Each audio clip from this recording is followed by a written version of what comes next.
أعوذ بالله من الشيطان اللعين الرجيم بسم الله الرحمن الرحيم الحمد لله رب العالمين والصلاة والسلام على أشرف الأنبياء والمرسلين سيدنا ونبينا وشفينا ومولانا بالقاسم محمد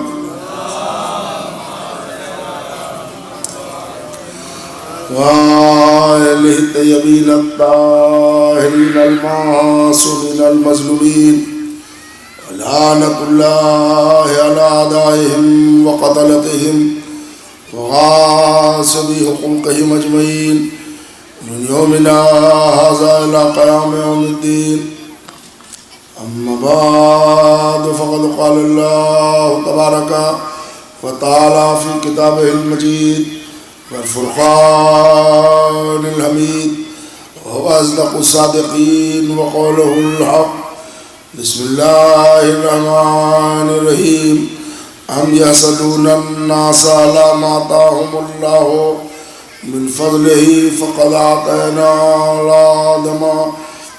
آتينا آدم آل إبراهيم كتاب والحكمة وآتيناهم ملكا عظيما صلوات محمد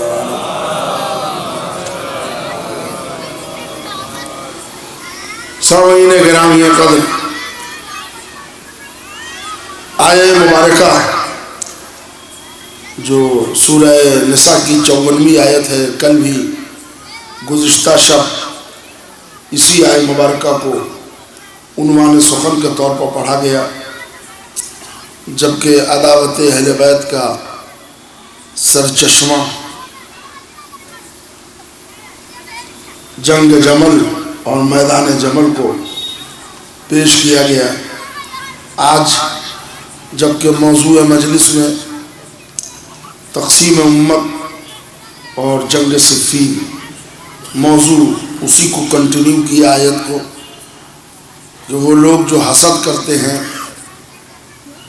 جن کو ہم نے اپنے فضل و کرم سے کچھ دیا ہے، اور کتاب اور حکمت بھی ہم اسی آل ابراہیم میں دیں گے، اور ہم ملک عظیم بھی انہی کو دیں گے۔ یعنی ایک طرح سے اللہ حاسدین کو چڑھا رہا ہے کہ تم جلتے جاؤ گے، ہم نعمتوں میں اضافہ کرتے جاؤ گے، تم حسد کرتے جاؤ گے، حسد سے تم کو کچھ نہیں ملے گا، ان کو ہم بہت کچھ دے دیں گے۔ کچھ لوگ قرآن مجید کے ظاہری مفاہیم کو سمجھتے ہیں، حقیقت قرآن جو معنویت قرآن ہے اس پر نظر نہیں پڑتی۔ وَآتَيْنَاهُ مُلْكًا عَظِيمًا، ہم نے ان کو ملک عظیم دیا۔ اب وہ کہیں گے دیکھیے آل ابراہیم میں سب گھر پر رہے، آپ کہہ رہے ہیں ملک عظیم دیا۔ یہاں پر ملک عظیم سے کسی ملک کی پردھان منتری نہیں ہے، وہ کونین پر اختیار ہے، وہ مراد ہے ملک عظیم سے۔ اور اگر کبھی کبھی شک ہو جائے تو یہ جھلکیاں دکھا دیتے ہیں کہ ہم یہاں ہوتے ہیں، اقتدار ہمارا سورج پہ چلتا ہے، اقتدار ہمارا چاند پہ چلتا ہے، جب چاہے چاند کو 2 حصوں میں بانٹ دیں، جب چاہے ڈوبے سورج کو پلٹا دیں، جب طبیعت میں ہو ستارہ دروازے پر بلا لیں۔ یہ ان کا کونین پر اختیار ہے وہاں۔ تو اصل میں وہ ظاہری معنی میں تو میں قرآن مجید کی ایک آیت پڑھ کے اپنی بات کو مزید دلیل دے کے آگے بڑھنا چاہتا ہوں۔ قرآن مجید میں خود قرآن اپنے لیے اعلان کر رہا ہے، بسم اللہ الرحمن الرحیم، لو انزلنا ھذا القرآن علی جبل لرأیتہ خاشعا متصدعا، اگر ہم قرآن کو پہاڑ پر نازل کرتے تو تم دیکھتے کہ خوف و خشیت پروردگار سے قرآن کے اترنے کی وجہ سے پہاڑ ریزہ ریزہ ہو جاتا، ٹکڑے ٹکڑے ہو جاتا، سرما ہو جاتا۔ ایک صاحب آگے بیچ مجلس میں کہنے لگے اسد یاور صاحب یہ آیت جو آپ پڑھ رہے ہیں کہ پہاڑ سرما ہو جاتا، ہمارے یہاں تو ٹوٹی ہوئی ٹیبل پر رکھا ہے، پرانی میز پر رکھا ہے، وہ بھی آج تک نہ ٹوٹی۔ قرآن کہہ رہا ہے پہاڑ سرما ہو جاتا ہے۔ مطلب یہ کہ قرآن مجید اپنی اوریجنل تابش انوار کے ساتھ اگر پہاڑ پر اترتا تو پہاڑ کو اس کا تحمل نہیں تھا۔ اللہ نے جبریل کے بعد سینہ محمد سے اس کو دوسرے دور میں گزار کر کاغذ کا پیرہن اور الفاظ کا لباس دے کر بھیجا تھا کہ تم پڑھ سکو۔ یہ ہے مطلب وہاں پر 14 معصوم مخلوق نورانی ہے۔ اگر اپنی نورانی شخصیات میں یہ واضح ہو جائے تو کون ان کے قریب سٹے گا؟ کون ان کے قریب آئے گا؟ کون ان سے بات کرے گا؟ کون ان سے مصافحہ کرے گا؟ لہذا اللہ نے ان کی نورانیت پر پردے ڈالے، جسمانیت کا لباس دیا تاکہ تم فیض اٹھا سکو۔ لیکن جب جب تم کو ان کے نورانیت پر شک ہوگا تو یہ معجزے دکھا کے بتائیں گے کہ جسم کی کمزوری یہ ہوتی ہے کہ ہم گھٹنے سے جو کی روٹی توڑتے ہیں، لیکن جب طاقت نور دکھانے پہ آتے ہیں تو بائیں ہاتھ کی انگلی پر در خیبر ہوتا ہے۔ تو یہ دو چیزیں ہوتی ہیں قرآن کی، ایک بالکل سامنے کی معنی اور مفاہیم، اور ایک جو اس کی معنویت ہوتی ہے اندر کی، جو اللہ جانتا ہے اور اللہ کا رسول جانتا ہے اور معصومین جانتے ہیں۔ ہمارے امام 14 معصوم جانتے ہیں، تیسرا کوئی جاننے والا نہیں ہے۔ اور قرآن نے اعلان بھی کر دیا ہے ما یعلم تاویلہ الا اللہ راسخون فی العلم، اس کی تعویلیں کوئی نہیں کر سکتا اللہ یا وہ لوگ جو راسخون فی العلم ہیں۔ یعنی یہ بھی قرآن کی عجب بلاغت ہے، راسخون فی العلم، جو علم میں ہے، جن میں علم ہے وہ نہیں، جو علم میں ہے۔ یعنی بشریت اندازہ ہی نہ لگا پائے کہ کس علم میں ہے، تالاب میں ہے کہ دریا میں ہے کہ سمندر علم میں ہے، یہ اس کی معنویت ہے۔ تو بہرحال ایک صلوات پڑھیے، آغاز بیان کرتا ہوں، محمد اور آل محمد۔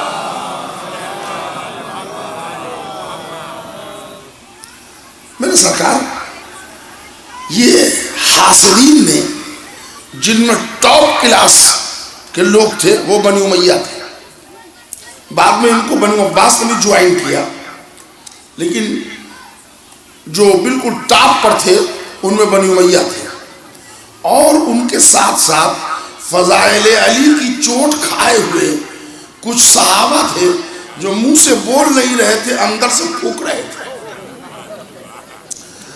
اب چونکہ صحابہ بزرگ ہیں، ان کا احترام ہے، تو ہم تہذیب یافتہ لوگ ہیں تو ہم بھی ان کا نام نہیں لیتے، اس لیے کہ نام وہاں لیا جاتا ہے جہاں لوگ سمجھنے والے لوگ۔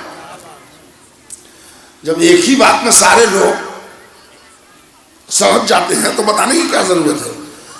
اور وہ کبھی کبھی جل جاتے تھے اور کبھی کبھی جلے ہوئے لہجے میں کہنا بھی پڑتا تھا کہ آج علی نہ ہوتے تو ہم ہلاک ہو گئے ہوتے۔ اے بھیا، مجلس تو ہوگی مگر یہاں پر ایک جملہ ہے۔ کچھ لوگ کہتے ہیں کہ اہل بیت آپ لوگوں کو کیسے بخشوا لیں گے؟ آپ تاریخ پڑھیے، اپنے دشمن کو 70 مرتبہ بچا چکے ہیں۔ نہیں حضرات، تو آپ عقل کے ناخون لیں، جو اپنے دشمن کو 70 ٹائم بچا چکا ہے وہ اپنے شیعوں کو ایک وقت نہ بچائے گا؟ حسد مارے اینٹھے جا رہے ہیں، کوئی بات سمجھ میں نہیں آتی، سب سمجھے بیٹھے ہیں، لیکن وہی یہ کیسے آگے ہو گئے، وہ کیسے آگے ہو گئے۔ کچھ عورتوں میں بھی وہ خوبی آ گئی، عورتوں میں تو حسد کا مادہ کچھ مردوں سے زیادہ ہوتا ہے، تو رسول کے گھر میں جو کچھ عورتیں تھیں ان میں ٹھیک ٹھاک عورتیں فاطمہ زہرا سے جلنے لگی۔ اچھا، ایک چیز ہوتی ہے بے شرمی، جو آپ لوگ اچھی طرح جانتے ہوں گے، بے غیرتی۔ ایک عورت اپنے برابر کے رشتے سے اگر حسد جلن کرے کمپٹیشن کرے تو ذرا ٹھیک ہے، لیکن ماں بیٹی سے حسد کرے اس کو بے غیرتی کہتے ہیں۔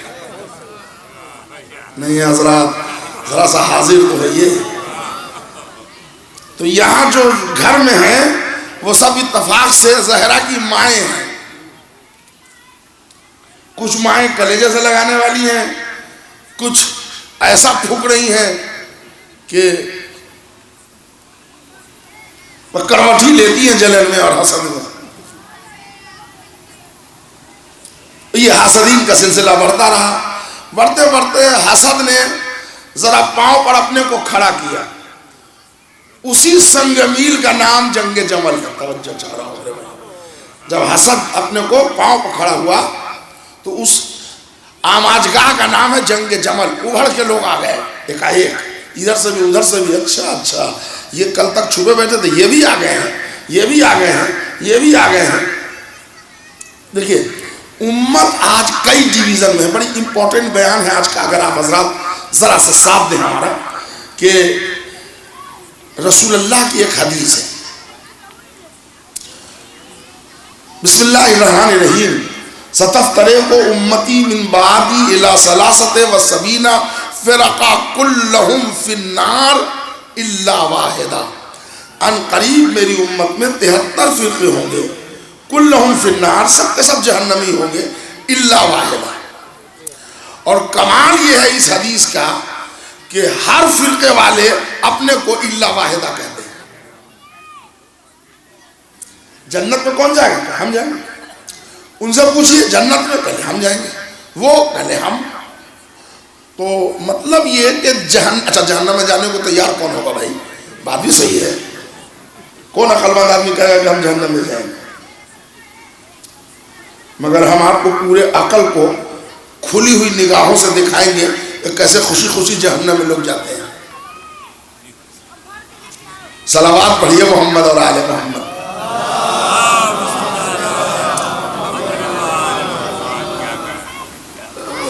73 مکتب فکر ہو گئے، قرآن ایک، کعبہ ایک، رسول ایک، اللہ ایک، امت 73۔ سب کو اسی اللہ کو ماننا ہے، سب اسی کعبے کی طرف مڑ کے نماز پڑھ رہے ہیں، سب اسی رسول کا کلمہ پڑھ رہے ہیں، لیکن مکتب فکر جو بنا ہے وہ قول رسول کو نہ سمجھ کر قول رسول میں اپنی منطق لگا دینے سے بنا ہے۔ یہ جو امت ٹکڑے ٹکڑے میں ڈیویژن میں بچی ہے، اس کی واضح صورت کا نام میدان صفین ہے، مگر سچ معنوں میں تو رسول اللہ نے اپنے ایک حدیثی سے 2 گروپ بتا دیا تھا لوگوں کو، ایک جنتی ایک جہنمی۔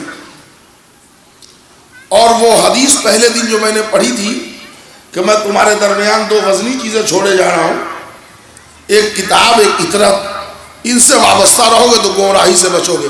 تو ڈیویژن ہو گیا، ایک قوم وہ ہے جو گمراہی کا علاج ہے، ایک قوم ہے جہاں گمراہی کے امکان ہے۔ ٹھیک، اب اس کے بعد حضور کی ہو گئی رحلت، سرکار دنیا سے تشریف لے گئے، وہیں پر ایک خیالات نے جنم لیا۔ رسول کا جنازہ چھوڑ کے لوگ اقتدار کی لڑائی میں چلے گئے۔ یہ کوئی ڈھکی چھپی تاریخ نہیں ہے کہ شیعہ علماء نے لکھا ہے اور برادران اہل سنت نے نہیں لکھا، یہ سب نے لکھا ہے۔ کہ ایک مقام ہے جس کا نام ثقیفہ ہے، وہاں ایک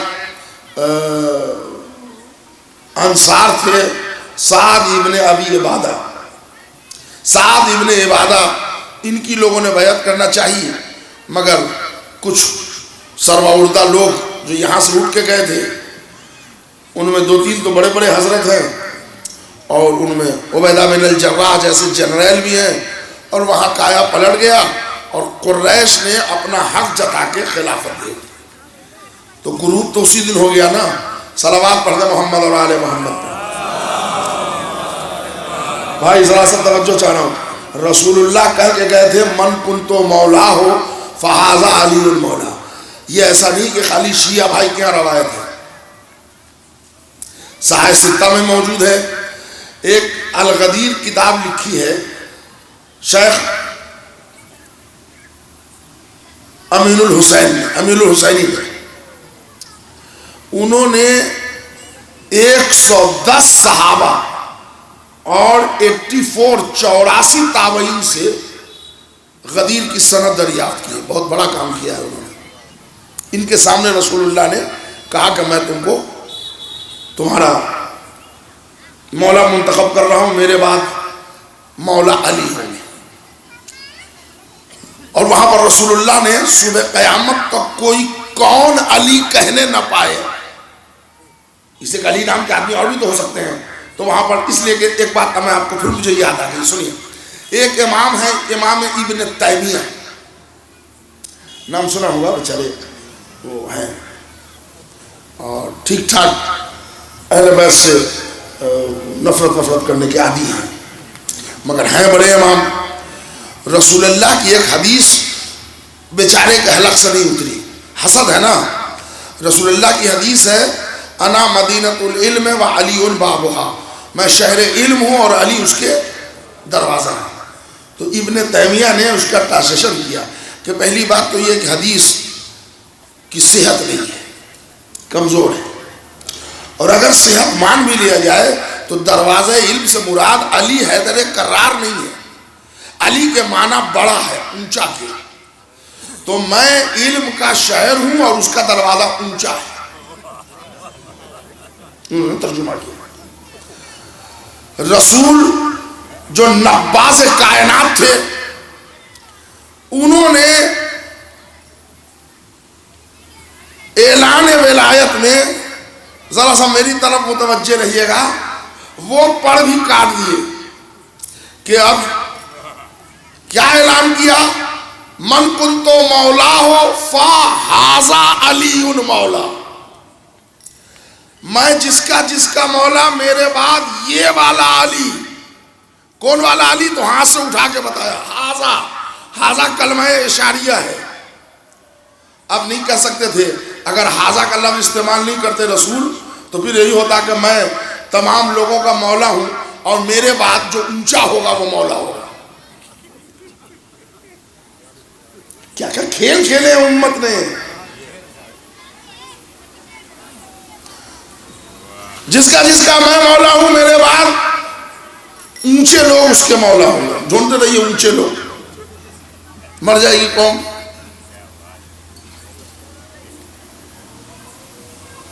رسول نے وہ پڑھ کر دیا، جس کا میں مولا، اس کے علی مولا. ختم ہوئی بات. جب اعلان ہو گیا کہ جس کا میں مولا ہوں، علی اس کے مولا ہے، تو بعد میں رسالت کی جگہ پر وہی آئے گا نا جو رسالت کے بعد مولا ہوگا.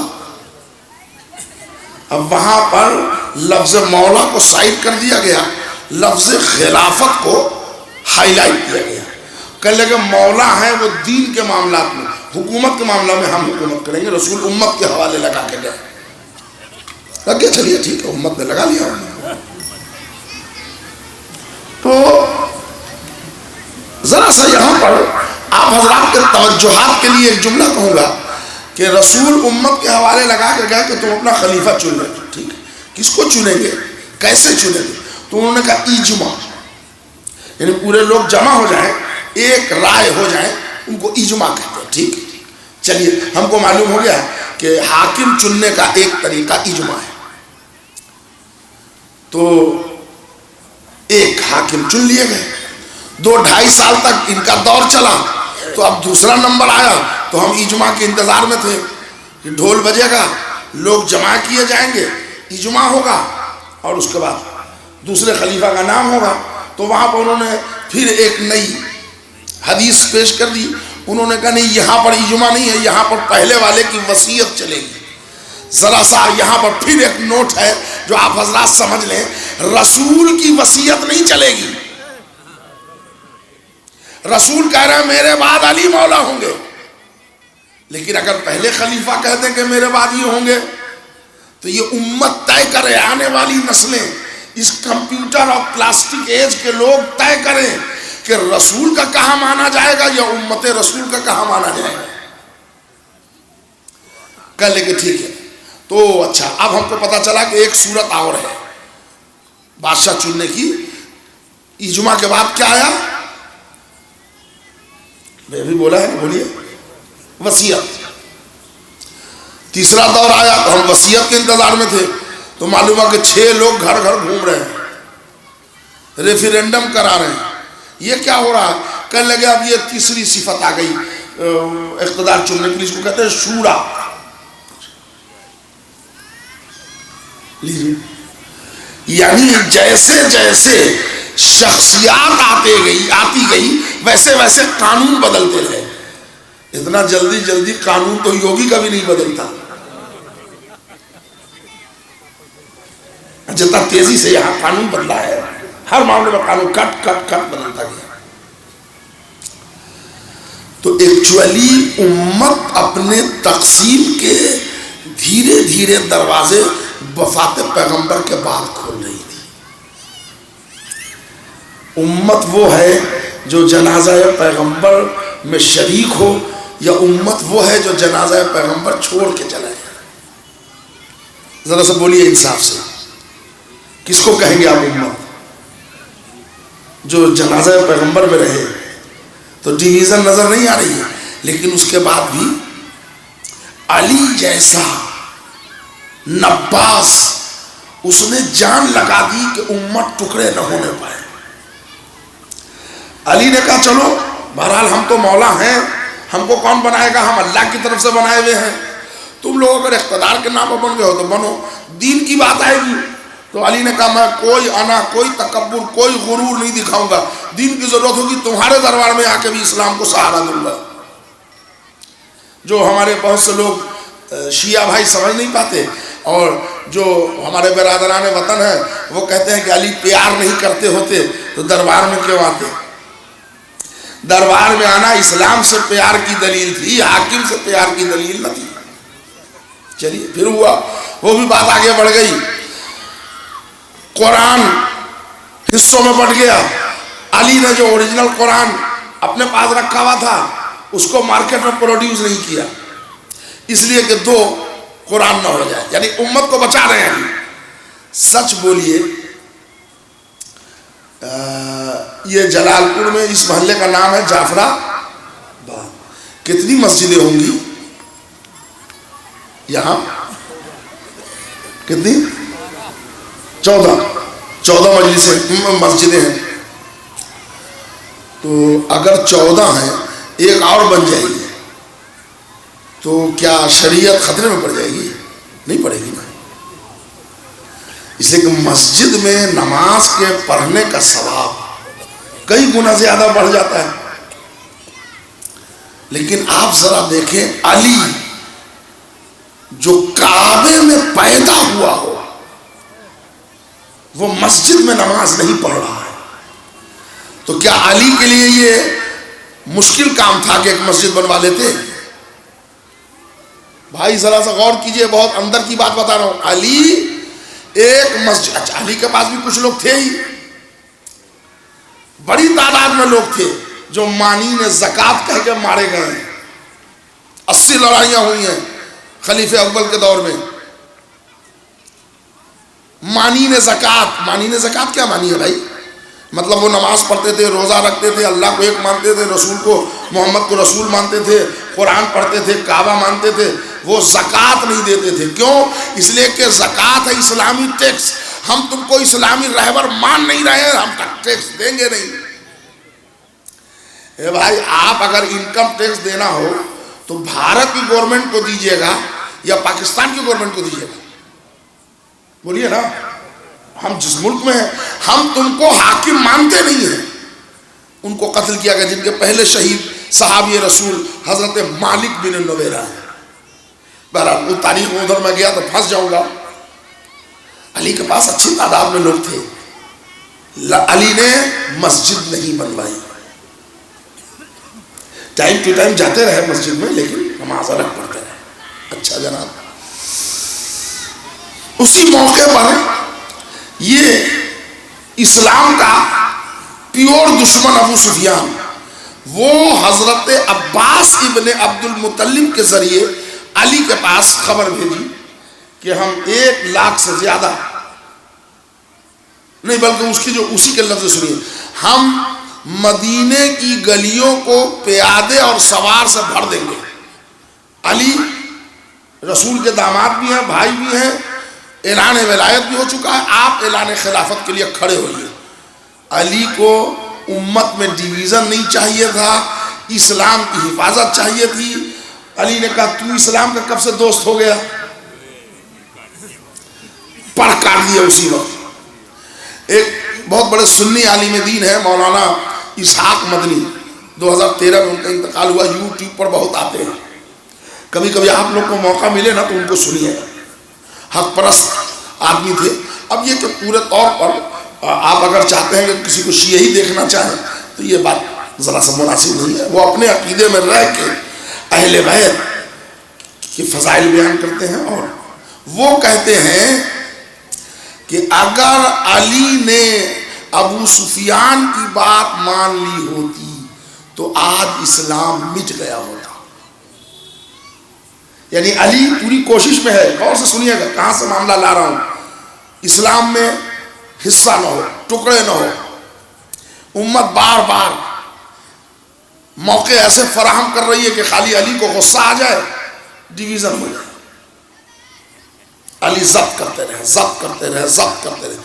مطلب آپ ذرا سا بتائیے، گلے میں رسی بندھوا لینا یہ کوئی معمولی ضبط کی بات نہیں ہے.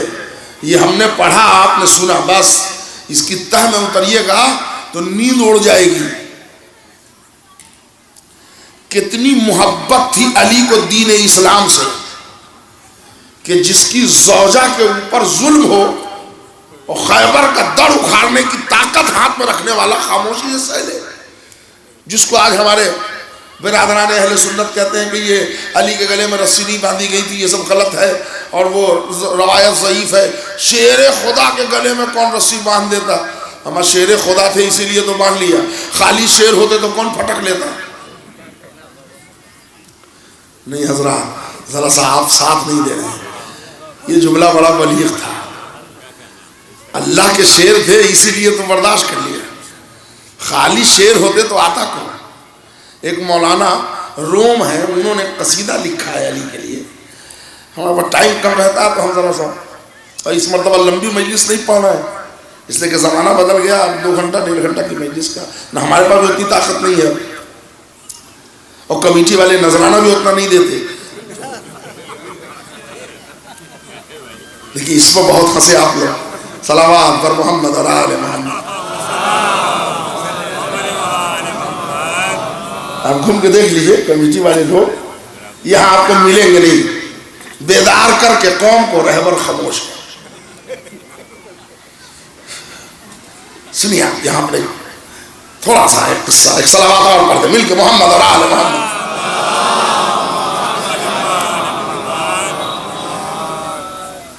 مولانا روم نے ایک قصیدہ لکھا ہے.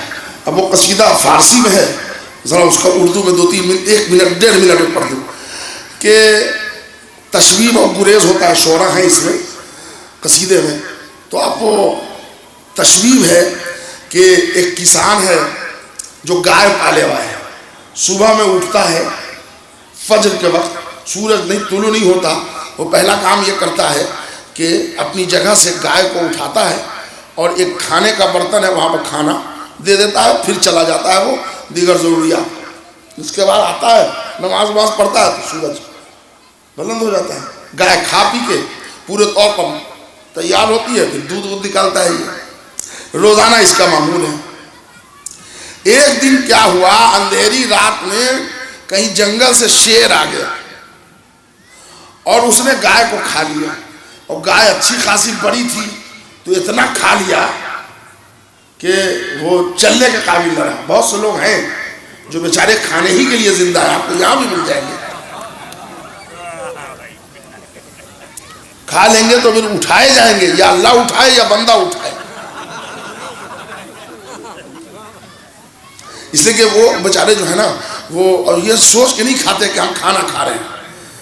اپنا کھانا ہو تو نعمت سمجھ کے کھاتے ہیں، باہر کا کھانا ہو تو غنیمت سمجھ کے کھاتے ہیں. جو لوگ جملے سمجھ گئے ذرا سا وہ تو لطف اٹھائیں. گائے ذرا سا تگڑی تھی، شیر نے پورا کھا لیا اور اس سے چلا نہیں گیا، تو اس نے کہا چلو آج یہی آرام کر لیتے ہیں. گائے ہی کی جگہ کھا کے لیٹ گیا. حسب معمول کسان اٹھا فجر کے وقت، اندھیرا ہے، اس نے کھانے کا سامان رکھا. گائے کو روزانہ جیسے وہ آتا تھا اس کے قدم کی چانپ سے گائے کھڑی ہو جاتی تھی، آج گائے کھڑی نہیں ہوئی. تو اس نے کہا چمکارا، اٹھ جاؤ اٹھ جاؤ، مگر وہ گائے اٹھی نہیں. اس نے کہا کیا بات ہے گائے اٹھی نہیں؟ تو وہاں پر اس نے گائے کو ٹھوکر ماری 3 مرتبہ، اٹھ اٹھ. اب وہیں سے مولانا فضائل علی کا گریز کر رہے ہیں کہ گائے کی جگہ بیٹھے شیر کو ٹھوکر مار کے کہہ رہا اٹھ، آج اٹھتی کیوں نہیں ہے؟ تو شیر گرا کے کہہ رہا ہے ارے کسان، کاش سورج نکل جاتا اور تو ٹھوکر مارتا، تو تو ٹھوکر مارنے کی طاقت نہیں ہوتا، تیرا کلیجہ خون ہو جاتا میری صورت دیکھ کے. وہیں سے گریز کرتے ہیں تو علی را در سیاہی دی دہی. زمانے نے علی کو اندھیرے میں دیکھا ہے، اجالے میں دیکھا ہوتا تو کلیجہ پانی ہو جاتا. صلوات پر محمد اور آل محمد. تو علی را در سیاہی دی دہی، تو علی کو اندھیرے میں دیکھ رہا ہے. علی نے امت کو سمیٹ کے رکھا. جمل میں 2 گروپ کرنے کی پاک بی بی حضرت عائشہ صدیقہ رضی اللہ تعالی عنہ نے کی، مگر علی نے بڑی ہی چابک دستی سے امت کو ڈویژن ہونے سے بچا لیا. گروپ تو ہو ہی گئے. اب علی کو جینے نہیں دینا تھا. حاسدین ایک جگہ ہو گئے تھے.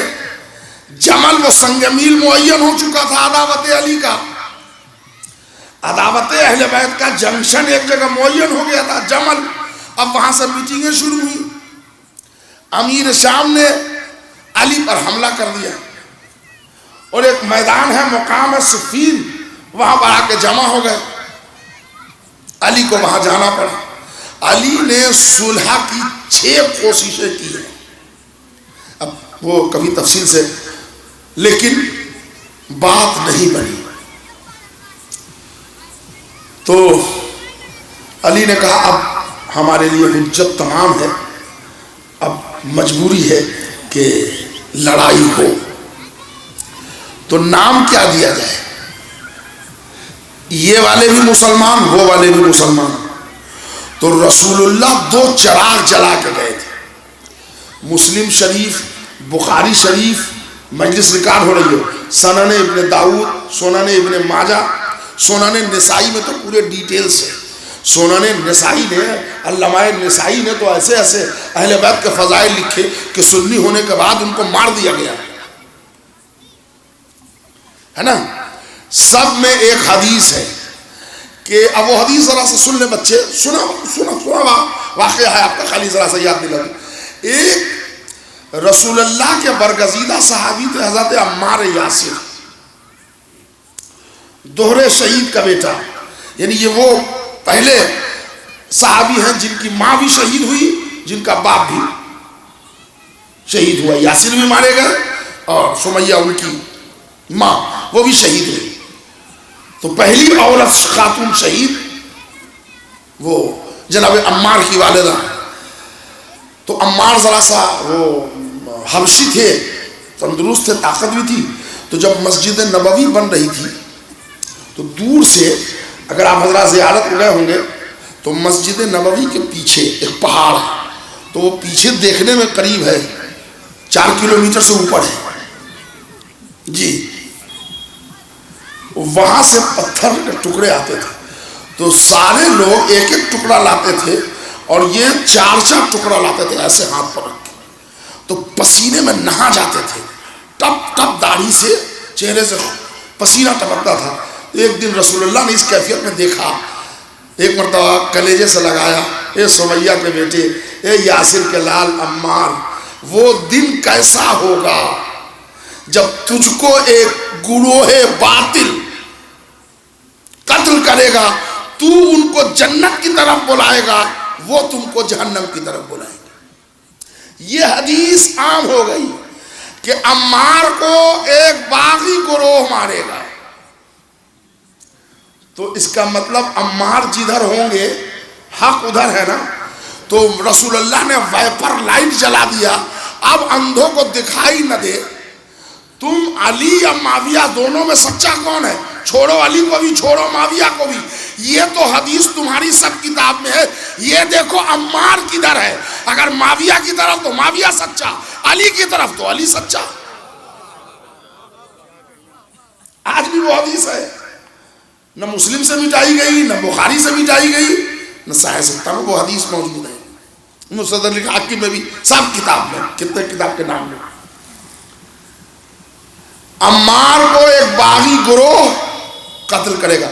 جمل کے لیے ایک نقطہ چھوڑ کے گئے تھے، ہاں وقت کے کتے بھونکیں گے، وہ بیوی ہماری حق پر نہیں ہوگی، اور وہاں کتے نے بھونک لگا دی، وہ کہاں ماننے والے تھے، وہ تو رسول کہہ کے گئے تھے۔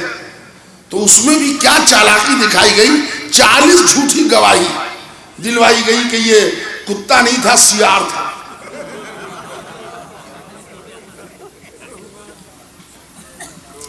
اور اس کے بعد حضرت طلحہ زبیر آئے، انہوں نے کہا کہ پہلی بات تو یہ کہ اوریجنلی کتے کی آواز تھی نہیں، آپ کو سنائی دی، یہ سیار تھا، اور دوسری بات یہ کہ اگر کتا سیاری سے بھونک بھانک دے بھی تو آپ تو ایک قوم کو بچانے کے لیے جا رہی ہیں۔ وہاں بھی دیکھیے حق کو کیسے موڑ دیا۔ میں ایک انصاف کے لیے دعوت فکر دے رہا ہوں عالم اسلام کو، آپ جو ہیں وہ رہیے، ہم یہ نہیں کہتے کہ آپ سنی ہو جائیے، آپ شیعہ ہو جائیے، آپ دیوبندی ہو جائیے، جو ہیں وہ رہیے، مگر سچے بن کے رہیے۔ اس لیے کہ بہار الانوار میں بھی روایت ہے، چور مسلمان ہو سکتا ہے، زناکار مسلمان ہو سکتا ہے، بے ایمان مسلمان ہو سکتا ہے، خیانت کرنے والا مومن ہو سکتا ہے، جھوٹ بولنے والا مومن نہیں ہو سکتا۔ مولا علی فرماتے ہیں کہ ایک خزانہ ہے، خزانے میں تالا پڑا ہے تو تالا کھلتا نہیں جب تک کنجی نہ لگائی جائے۔ اے بیٹا حسن، یہی صحیح سمجھ لو کہ تمام برائیوں کے خزانے کی کنجی کا نام جھوٹ ہے۔ سچے ہو جائیے، آپ بتائیے یہ سچی حدیث ہے؟ تو یہ دیکھیے عمار کدھر ہے، نہیں دیکھا۔ چلیے اس کے بعد رسول نے پھر امت کو بچانے کا انتظام کیا۔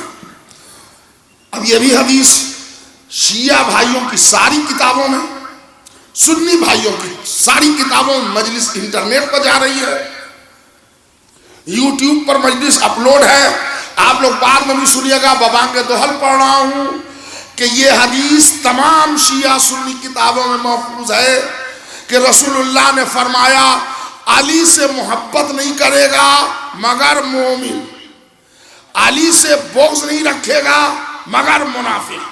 یعنی سیدھی سی بات ہو گئی نا، جو علی سے محبت رکھے گا اسی کو مومن کہتے ہیں، جو علی سے بغض رکھے گا اسی کو منافق کہتے ہیں۔ قرآن نے کہہ دیا منافق جہنم جنت کی خوشبو نہیں سونگھ سکتا، تمام نعمتیں مومن کے لیے ہیں۔ تو اب تو آنکھ کھولیے کہ جو علی کے پاس ہے وہ مومن ہے، جو علی کے ساتھ ہے وہ مومن ہے، جو علی کے خلاف تلوار لے کے آ جائے، اب اس سے بڑے بغض کی اور کیا دلیل دی جائے گی؟ جو بڑے پیار سے کہتے تھے وہ دونوں بڑے لوگ تھے، ان کو جانے دیجیے، رہنے دیجیے، لڑ لیا، وہ سمجھے کہ وہ سب بڑے لوگ تھے۔ بھائی کئی چھوٹے موٹے اختلاف تھے، چھری اور گردن کا فیصلہ تھا، 45 ہزار لوگ مارے گئے، یہ معمولی بات ہوتی ہے؟ پورے شہر میں 40,000 بکرے نہیں کٹتے، صفین میں کٹ گئے اتنے لوگ، اور اس کے بعد بھی قرآن اگر بلند نہ ہوا ہوتا تو شاید 4 لوگ بھی صفین میں بچتے نہیں۔ وہ تو مولا کی شان کریمی تھے کہ مالک اشتر کے ہاتھ پر قابو پا لیا، ورنہ اس دن تو معاملہ ہی خراب تھا۔ علی نے وہاں بھی روکا، رسول نے 2 معیار دیا۔ اب یہاں سے آپ توجہ چاہ رہا ہوں، جو عمار کو قتل کرے گا وہ باغی گروہ، جو علی سے محبت رکھے گا وہ مومن، جو علی سے بغض رکھے گا وہ کمال ہے۔ خالی حب علی دلیل ایمان نہیں ہے، بغض علی دلیل نفاق ہے۔ یہ 2 ہی بات ہے۔ یہ بہت اچھا یہ معاملہ چل رہا ہے کہ بغض علی حب معاویہ، بغض علی حب معاویہ، حب علی بغض معاویہ۔ بھیا کتاب پڑھیے، تاریخ اٹھائیے، حب معاویہ اور بغض معاویہ کا تو کوئی سوال ہی نہیں پیدا ہوتا۔ آپ قرآن پڑھے ہوئے ہیں، دین پڑھے ہوئے ہیں، شریعت پڑھے ہوئے ہیں، آپ یہ بتائیے رسول اللہ نے کہیں پر نام لے کے بتایا ہے حب معاویہ یا بغض معاویہ؟ تو رسول ہی کی تو مانیں گے نا، علی کے لیے بتایا صاف۔ ہمارے یہاں تو ڈھیر ساروں حدیث ہیں، لیکن وہ حدیث جو کامن پڑھی جاتی ہے وہ پڑھ رہا ہوں۔ علی سے محبت وہی کرے گا جو مومن ہوگا، علی سے عداوت وہی کرے گا جو آئیے۔ اب یہاں امیر شام نے دیکھا کہ اب تو دونوں مسلمان ہیں، تو دونوں مسلمان نام سے تو معاملہ خراب ہو جائے گا۔ اے مسلمان بھائی، تو ادھر والے بھی آ جائیں گے، ادھر والے بھی آ جائیں گے، ہے نا بھائی؟ تو نام تو بدلنا چاہیے۔ تو باقاعدگی سے امیر شام نے اپنے کیمپ کے لوگوں کو ایک نام دیا، اور وہ نام ہے شیعان عثمان۔ امت کی پہلی ڈویژن سن 36 ہجری میں میدان صفین میں ہوئی، مگر نمازی ادھر بھی، نمازی ادھر بھی، داڑھی ادھر بھی، داڑھی ادھر بھی۔ تو امیر شام کیمپ میں جا کے اس نے پہلا کام کیا کہ داڑھی پر استرا پھروایا، تاکہ یہ پتہ چل جائے بغیر داڑھی والا ان کا رہبر، داڑھی والا ان کا رہبر۔ اب جو لوگ داڑھی بڑھاتے ہیں ہم ان سے کچھ نہیں کہہ رہے ہیں، وہ لوگ نہ برا مان جائے، مگر اتنا سمجھ لیجئے کہ پہلی مرتبہ داڑھی کس نے مڑایا تھا؟ صلوات پر محمد اور آل محمد۔ ہائے ہائے ہائے، کتنی ہلکی صلوات پڑی ہے۔ جو داڑھی رکھے ہوئے ہیں وہ تو صلوات پڑھیں، اور بہترین ماشاءاللہ اچھی خاصی تعداد داڑھیوں والوں کی ہے۔ اب آپ ان کی طرف نہ دیکھیں جن کی بیچارے کی شادی نہیں ہوئی ہے، وہ کیوں رکھنے لگے؟ دیکھیں گے جو ہوگا، موقع ملے گا جب پسند کر لیے جائیں گے تو سب رکھیں گے، ایسا کچھ نہیں۔ یہ کہلائے کیا؟ شیعان عثمان۔ آٹومیٹیکلی پھر نام دیا شیعان علی۔ دراصل وہ شیعان معاویہ تھے، چونکہ عثمان غنی خلیفہ راشد میں تھے، لہذا بڑے نام سے اپنے لشکر کو جوڑ دیا، شیعان عثمان، شیعان علی۔ یہ ہو گئی واضح ڈویژن صفین میں۔ اس کے بعد سن 45 ہجری میں باقاعدگی سے امیر شام نے اپنے فرقے کا نام رکھا اہل سنت والجماعت۔ برا لگنے کی کوئی بات نہیں، ہسٹری پڑھ رہا ہوں، ورنہ اچھا ہمارا نام جو مومن تھا، مسلم تھا، وہی رہا۔ یہ جو شیعان علی ہیں یہ نام ہم نے نہیں رکھے، صفین میں بھائی لوگوں نے ہم کو پکارا شیعان علی کے نام سے، وہ لوگ اپنا نام رکھ بیٹھے تھے شیعان عثمان۔ ان کو بعد میں کیا غصہ آیا حضرت عثمان سے کہ انہوں نے اپنا نام ہٹا کے بدل لیا اور اپنے کو عثمان رضی اللہ تعالیٰ عنہ سے دامن بچا لیا۔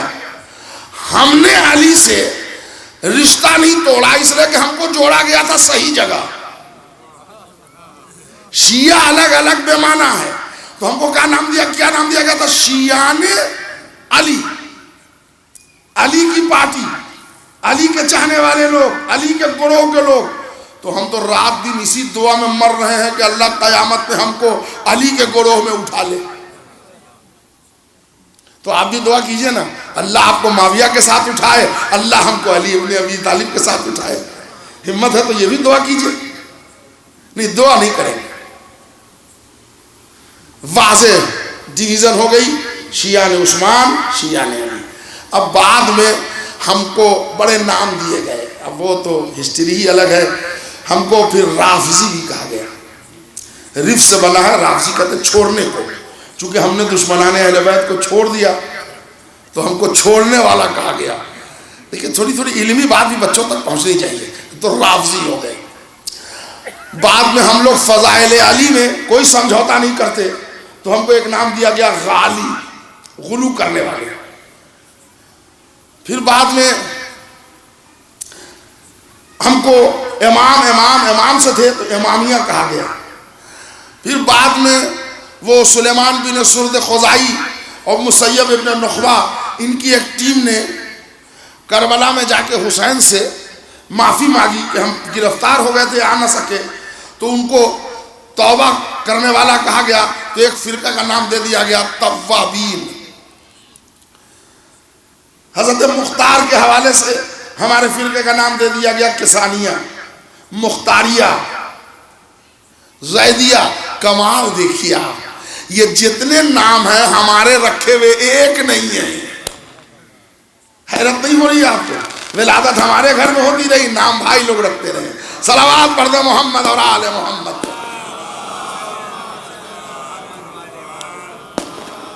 لیکن امت کی جو واضح تقسیم ہوئی، میں نے آئینے کی طرح تاریخ پڑھ کے تمام مومنین و مسلمین کو سمجھا دیا کہ امت کی اس ڈویژن کا، اس ٹکڑے کا ذمہ دار کون ہے.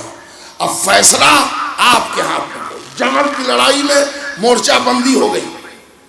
ادھر اب وہ دریائے فرات کے کنارے ہے میدان جمل. اگر آپ تشریف لے جائیں تو فرات پر جو گھاٹ ہوتا ہے پانی پینے کا، اس پر امیر شام نے قبضہ کر لیا.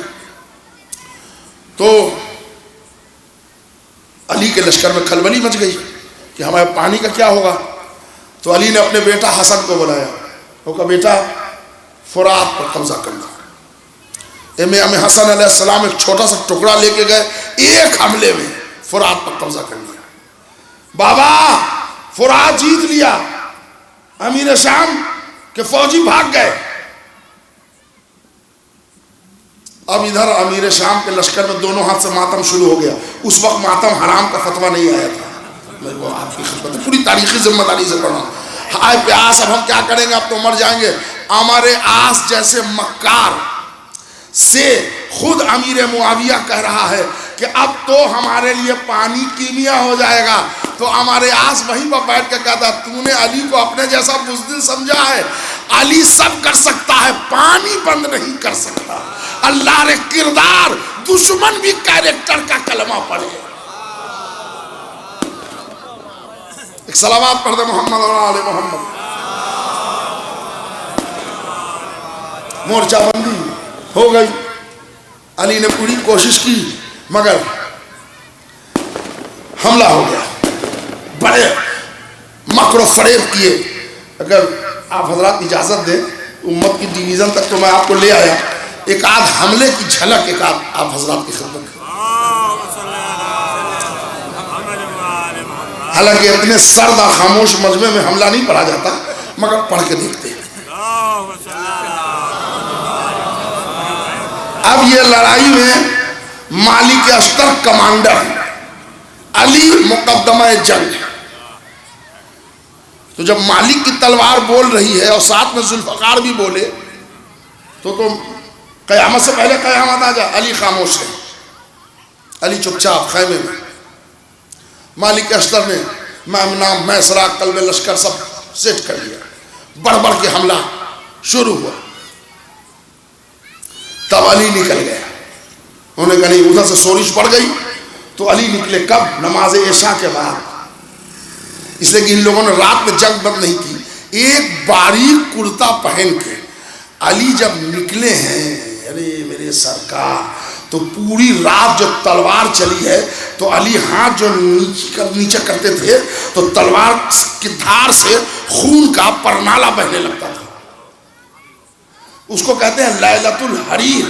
وہ گھمسان کا رن پڑا کہ الامان الحفیظ کی صدائیں بلند ہونے لگی. اسی عالم میں علی کے بازو میں یا سر پر ایک زخم آ گیا. علی خیمے میں آئے. جیسے خیمے میں آئے تو مالک اشتر نے لڑائی چھوڑ کے دیکھا کہ میرا مولا زخمی ہو گیا. ادھر کہا تم لوگوں سے مورچہ سنبھالو, ہم علی کے پاس آتے ہیں. علی خیمے میں آئے تو فوراً علی کو دیکھیے فوراً جو طاقت کے لیے دیا جاتا ہے شہد کا شربت, وہ علی کو دیا گیا. سر میں پٹی باندھی, شہد کا شربت علی نے نوش کیا اور آواز دی ماشاء اللہ, یہ جو شربت شہد کا تم لوگوں نے دیا ہے یہ تو طائف کا شہد لگتا. تو اس پر مالک اشتر نے زانو پر ہاتھ مار کے کہا جو اتنے دشمنوں کو کاٹ کے آیا ہو, جو زخمی ہو گیا ہو, وہ شہد کا شربت پی کے شہد کہاں کا ہے یہ پتہ بتا رہا ہے. اللہ اکبر, مولا کمال ہے آپ کا. تو مولا نے پیٹھ پر ہاتھ رکھا, مالک تیرے علی کو اس کی پرواہ ہی نہیں ہے کہ موت ہم پر آ پڑے یا ہم موت پر جا پڑے.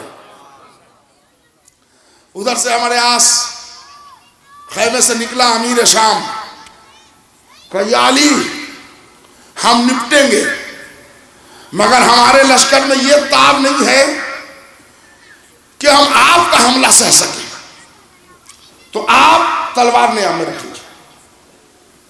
تو علی نے کہا ٹھیک معاہدہ ہو گیا, علی نہیں دے گے. خیمے کے باہر علی مقدمہ جنگ بنے ہوئے مشورے دے رہے ہیں.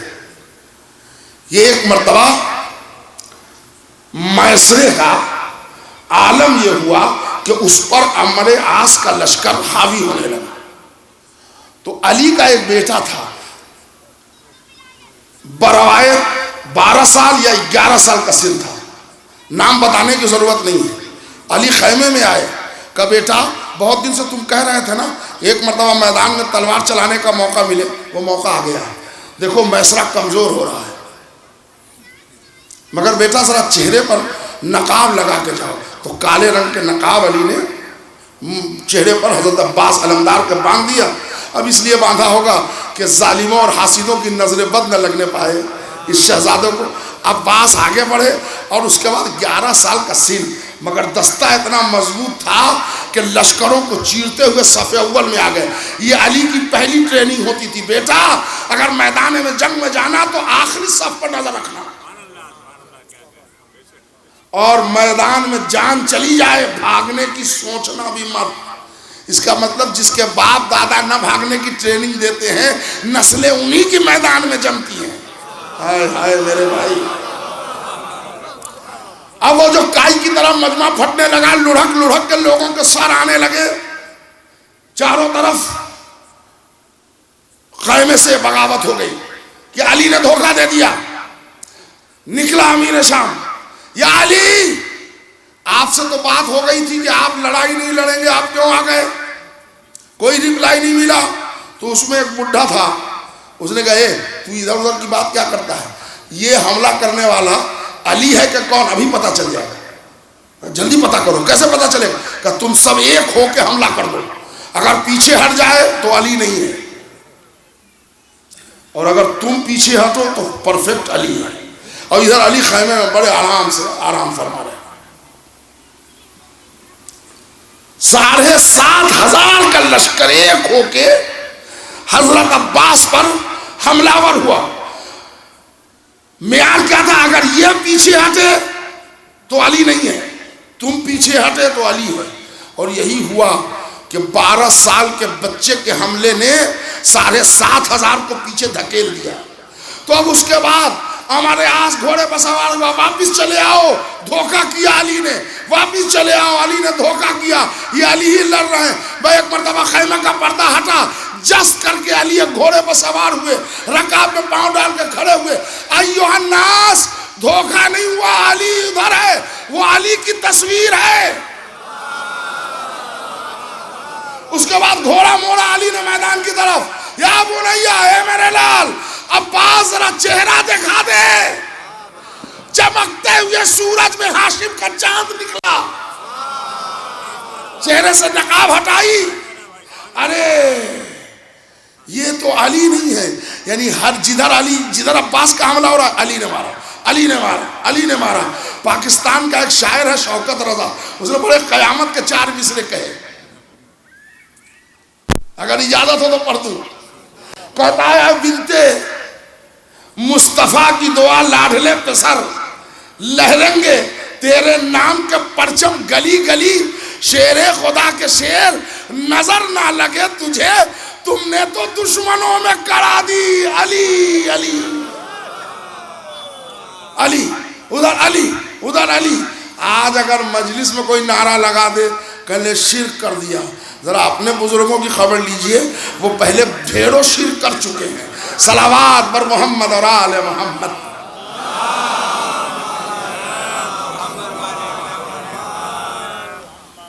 تاریخ شاہد ہے ایک حملے میں 5,500 سے زیادہ شامی لشکر کو حضرت عباس نے تہ تیغ کر پلٹ کے آئے. دوسرا دن آیا, مورچہ بندی ہوئی. مالک اشتر نے کہا مولا اب فیصلہ کن حملہ کروں گا آج. کچھ علی کے لشکر میں جہالت پھیلا دی گئی.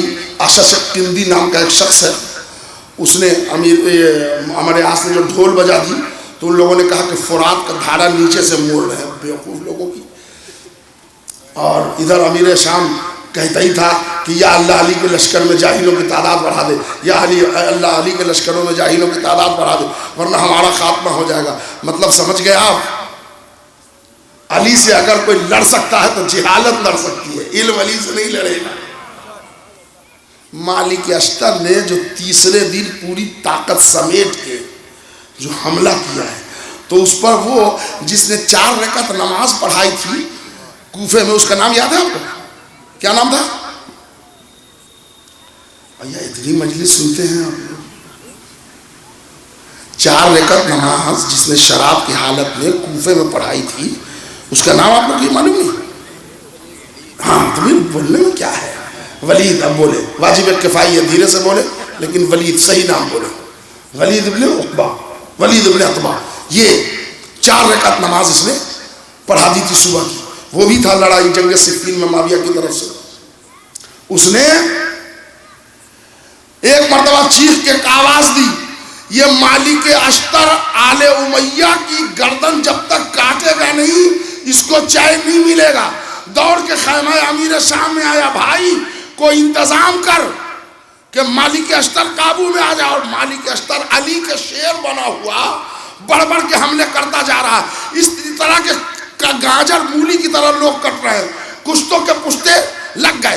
اسی عالم میں کیا ہوا کہ مالک اشتر نرغے میں گھر گئے. توجہ چاہ رہا ہوں, ایک منظر سنیے. مالک اشتر نرغے میں گھر گئے, اس لیے کہ امیر شام نے بھی پوری طاقت سمیٹ دی. اب مالک بیچ میں آ گئے, چاروں طرف سے لشکر آ گیا. تو وہیں سے خیمے میں جا کے کسی نے خبر دی, یا علی مالک گھر گئے. تو علی جنگی لباس تو پہنے ہوئے تھے, گھوڑے پر سوار ہوئے آ گئے. کہا مالک. مالک اشتر نے سر اٹھایا, کہا میں آ گیا. اور یہ کہہ کہ علی نے جو گھوڑا دوڑایا تو جو مالک اشتر کے مقابلے میں پہلوان تھا اس پر علی نے ایک وار کیا, تالی بج گئی. وار خالی گیا. اچھا ہم لوگ بھی سمجھے کہ وار خالی گیا, شیعہ لوگ بھی سمجھے کہ وار خالی گیا علی کا. لیکن جب 30-35 سیکنڈ کے بعد گھوڑا ہلا تب سر ادھر گرا, جسم ادھر گرا. اب گر کے مرا یا مر کے گرا؟ نرگے سے بچایا مالک اشتر کو, پھر خیمے میں چلے آئے. اب فیصلہ کن حملہ تھا مالک کا. جب علی کی پشت پناہی ہو اور مالک اشتر وہ خود اتنا بڑا شیر کہ مالک اشتر کے لیے مولا علی کا جملہ ہے کہ جو حیثیت محمد کے سامنے علی کی تھی وہی مالک اشتر کی حیثیت میرے نزدیک ہے. اب اس سے بڑی فضیلت کچھ ہو نہیں سکتی. یہاں تک کہ خیمہ فساد کے 10 قدم دور پہنچ گئے. کون؟ جناب مالک اشتر. ہمارے آس جلدی سے خیمے میں آیا. اب وہ ننگے حالت میں آیا تھا. وہ عورتیں بھی ہوتی ہیں مجلس میں, اور ہم لوگ کے ممبر پر ذرا سا احترام ہوتا ہے, اس لیے ہم نہیں پڑھ سکتے. ورنہ علی کے ہاتھ سے تو وہ اس دن گیا تھا. اور بس خالی یہ کہ آپ کو ہنسانے کے لیے ایک جملہ یاد آتا ہے. پوری زندگی ان کو لوگ بزم میں مبارکباد دیتے تھے کہ تم اپنا اس کا شکریہ ادا کرو جس کی وجہ سے بچے ہو. سمجھ گئے؟ اے دلاور جنگ، شکر گزار ہے تو، ورنہ علی، اچھا وہ بھی فخر کرتا تھا علی کی تاپ سے آج تک کوئی نہیں بچا، کہا الا عمر یاس، سوائے میرے۔ کیسے بچا؟ تو وہ لوگ تانا دیتے تھے ان کا شکریہ ادا کرو جناب، صلوات بھیج دیں محمد اور آل محمد۔ بس میرے بھائی، ننگا دوڑا ہوا آیا، جلدی کرو، جتنے قرآن ہیں سب جمع کرو۔ قرآن کو لے لے کر، قرآن اس وقت چمڑے پہ ہوتا تھا، اس پہ ہوتا تھا کاغذ کو، سب کو نیزے کے اوپر کھوس کھوس کے لے کے نکل گئے۔ لا حکم الا للہ، لا حکم الا للہ۔ اب اللہ کو درمیان میں، قرآن کو درمیان میں لاؤ، علی رک جاؤ، علی رک جاؤ۔ اور ادھر علی ایک مرتبہ باہر نکلے، دیکھا مالک اشتر حملہ کر رہا ہے، محمد بیٹا محمد حنفیہ کدھر ہو؟ کہ بابا ادھر ہوں، تقدم ولدی، بڑھ جاؤ۔ ادھر علی نے بھی للکار دیا، اب مالک اشتر کا حوصلہ اور چار چاند ہوا، ادھر علی للکار رہے ہیں، ادھر محمد حنفیہ آگے پیچھے سے حملہ بڑھتا رہا، ادھر قرآن لیا۔ ادھر کیا ہوا کہ کچھ بیوقوف لوگ قرآن کو دیکھ کر سیز فائر کر گئے، سرنڈر کر گئے۔ انہوں نے کہا ہم قرآن کے، ایک شخص ہے ابو زینب، ایک شخص ہے اسش کندی کہلاتا ہے، وہ کہتا ہے یا علی ہم آپ کے لیے کفر اختیار نہیں کریں گے، ہم قرآن پر حملہ نہیں کریں گے۔ تو علی گھوڑے پر سوار ہو کے کہا انہو قرآن صامت وانا قرآن ناطق، ارے اگر قرآن ہے بھی تو وہ خاموش ہے، میں بولتا قرآن ہوں۔ آپ کو معلوم ہے 27 لوگ چاروں طرف سے نیزہ لے کے علی کو گھیر لے گئے، کہ علی مالک کو بلاؤ ورنہ ہم نیزے سے تمہارا گلا۔ علی بے کس ہو گئے، عباس ابن عبد المطلب کو بھیجا مالک کو روک دو۔ مالک سمجھ گیا، عباس ابن عبد المطلب کو آتے ہوئے دیکھ کر مالک سمجھ گیا، انہوں نے حملہ اور تیز کر دیا، مگر حکمت امامت نے یہ عمل جان لیا، اس لیے کہ علی کے پاس علم حقائق اشیاء موجود تھی۔ علی سمجھ گیا کہ مالک دل میں کیا سوچ رہا، وہیں سے ہوا کو حکم دیا کہ میری آواز مالک اشتر کے کان میں پہنچا۔ دھیرے سے علی نے کہا مالک علی کو زندہ دیکھنا چاہتے ہو تو ضبط کرو، لوٹاؤ۔ ہاتھوں پر دانت کاٹتے ہوئے جناب مالک اشتر پہنچے، ایک تیر بازو میں لگا تھا، مولا علی نے وہ تیر نکالا، تھر تھر کانپ رہے تھے جناب مالک۔ علی نے کلیجے سے لگایا، کہا مالک کیا کرو گے؟ صبر کرو۔ کہا مولا 3 قدم کا فاصلہ رہ گیا تھا، فساد کو ختم کر دیتا آج، صبر کرو مالک۔ اب تمہارے لشکر کے لوگ ایسے بگڑ گئے، اب دیکھیے اب ایک ڈویژن تو ہو گئی تھی شیعہ نے علی، شیعہ نے عثمان، اب یہاں علی کے لشکر میں ایک نہروانی پیدا ہو گئے۔ نہروانی جانتے ہیں، علی کو سب کچھ مانتے تھے مگر ان کا کہنا یہ تھا کہ آپ امام رہیے لیکن جو کہیں ہم وہ کیجیے۔ ابھی کس بات کی امامت ہوئی؟ یہ تیسرا گروہ تیار ہو گیا۔ ادھر اسی حملے میں ایک ظالم نے عمار کو مار دیا، لشکر ریولٹ کر گیا، عمار مارے گئے، عمار مارے گئے، عمار مارے گئے، ہنگامہ مچ گیا۔ اب کیا ہوا؟ کہلے اب تو ہم باغی ہو گئے، اس لیے کہ ہمارے گروپ میں ہے۔ تو امیر شام باہر نکلا، ہم باغی نہیں ہیں، باغی علی ہیں، اس لیے کہ عمار کو نہ لاتے۔ جس پر علی نے بھی جواب دیا خچر سے سوار ہو کے کہ اگر لانے والا قاتل ہوتا ہے تو حمزہ کے قاتل رسول ہوئے، مگر کسی نے نہیں سنا۔ عمار کی شہادت واضح حقانیت علی کی دلیل ہو گئی، جنگ کو بے نتیجہ روک دینا پڑا۔ امیر شام کے لشکر میں بھی ہنگامہ مچ گیا، اس لیے کہ عمار کا مارا جانا، عمار تمہیں جنت کی طرف بلائے گا، عمار کو جہنم کی طرف لوگ بلائیں گے۔ امت تیسرے حصے میں بڑھ گئی، نہروانی وہی سے جنم ہوئے۔ اگر آپ کے ذہن میں ہے ثقیفہ اپنے پاؤں پر کھڑا ہوا جمل میں، جمل نے اپنے سنگ میل سے پیدا کیا صفین کو، صفین نے ابھارا نہروان کو۔ اب آپ سمجھ لیں کہ پورے کربلا سے لے کے آج تک دہشت گردوں کے حملے کا پہلا اور آخری جنکشن جنگ جمل ہے۔ کون ہے ذمہ دار اس کا؟ صفین میں تو امت ڈویژن ٹکڑے ٹکڑے میں ہو گئی. اعلان ہو گیا لا حکم الا للہ. علی نے کہا چلو حکمین معین ہو گئے. حکمین میں پنچ دو، ایک علی کی طرف سے، ایک علی کی طرف سے لوگوں نے چن لیا. ایک بیوقوف کیسے آدمی تھے بزرگ ابو موسیٰ اشعری، اور ادھر سے ہمارے آس. علی سمجھ گیا نتیجہ کیا ہونا ہے، اس لیے کہ ایک چتر چالاک، ایک منگنی میں مہنگا بیوقوف. وہ بیچارے اگر ان کی لائف ہسٹری کبھی کہیے گا تو ہم پڑھ دیں گے، کسی لائق نہیں تھے. اور آج ہمارے یہاں بھی وہ نظریہ ہے، لوگوں نے کہا نہیں نیک لوگوں میں اشعری ہے. آج ہمارے یہاں آپ جلال پور میں بھی آپ کو مل جائے گا، جو جتنا بیوقوف ہوگا نا لوگ اس کو اتنا بڑا مومن کہتے ہیں، بڑا مومن آدمی. پتہ نہیں کس ڈکشنری میں بیوقوف کا ٹرانسلیشن مومن ہے، ہم کو نہیں معلوم. مومن انٹیلیجنٹ کو کہتے ہیں، ذہین کو کہتے ہیں، عقل مند کو کہتے ہیں، زیرک کو کہتے ہیں. بیوقوف ہے ٹھیک ہے، انسان ہے، اس کو بھی صلاح ملے گا، جزا ملے گا، سب ملے گا، لیکن آپ اس کو مومن کا لقب نہ دیا کیجیے. بس میرا سرکار بات سمٹ گئی یہیں پر. یہ امت کی ڈویژن کا ذمہ دار کہلانے کو امیر شام ہے، مگر جنکشن وہی ہے. کون؟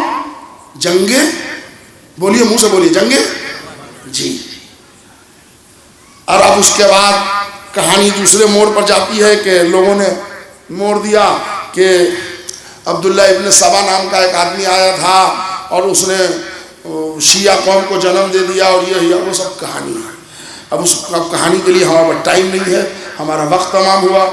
ایک ہارون الرشید کے زمانے میں ایک افسانہ نگار تھا سیف ابن عمر، اس نے 2 ناول لکھی ہے. ایک کا نام ہے فتوح، ایک کا نام ہے جمل. اس کو پڑھ لیجئے، اس میں پورے داستان اس نے لکھے ہیں. ام المومنین کو ہی بچایا ہے، علی کو ہی بچایا ہے، اور اس نے پورا برڈن آف پروف عبداللہ ابن سبا پر لا کے رکھ دیا. عبداللہ ابن سبا نام کا کوئی کریکٹر نہیں ہے. سیف ابن عمر ناول نگار نے عبداللہ ابن سبا کے کریکٹر کو کاغذ پر پیدا کیا، کاغذ ہی پہ مار دیا. آج وہ بیچارے عبداللہ ابن سبا پوچھے کہاں کا تھا، کیسے تھا، کچھ نہیں، کسی کو نہیں پتا. سبا ایک ملک کا نام ہے، ابن سبا وہاں کا رہنے والا تھا. نہیں کچھ نہیں، بس گڑھ دیا خالی تاریخ. لیکن علی صفین میں وہ چراغ جلا کے اٹھا، حق علی کے ساتھ تھا، اس لیے کہ عمار علی کے ساتھ تھے. جو بغض علی، اچھا اب چلیے یہ معاملہ بغض علی کا ہے. اب امت ڈویژن میں آ گئی، تقریباً 73 فرقے ہونے کو آئے. آخری خلاصے کا جملہ مجلس مصائب میں داخل. اتنے فرقے کے بعد بھی میں اسد یاور بحیثیت خطیب ملت جعفریہ آپ کو بڑی ذمہ داری سے تقسیم امت کی آماجگاہ بتانے کے بعد اندر کی بات بتا رہا ہوں. یہ جتنے فرقے ہیں یہ سب ڈھونگ ہے. اصلاً آج بھی 2 ہی فرقہ ہے، یا محبت علی پر یا عداوت علی پر، تیسرا کوئی نہیں.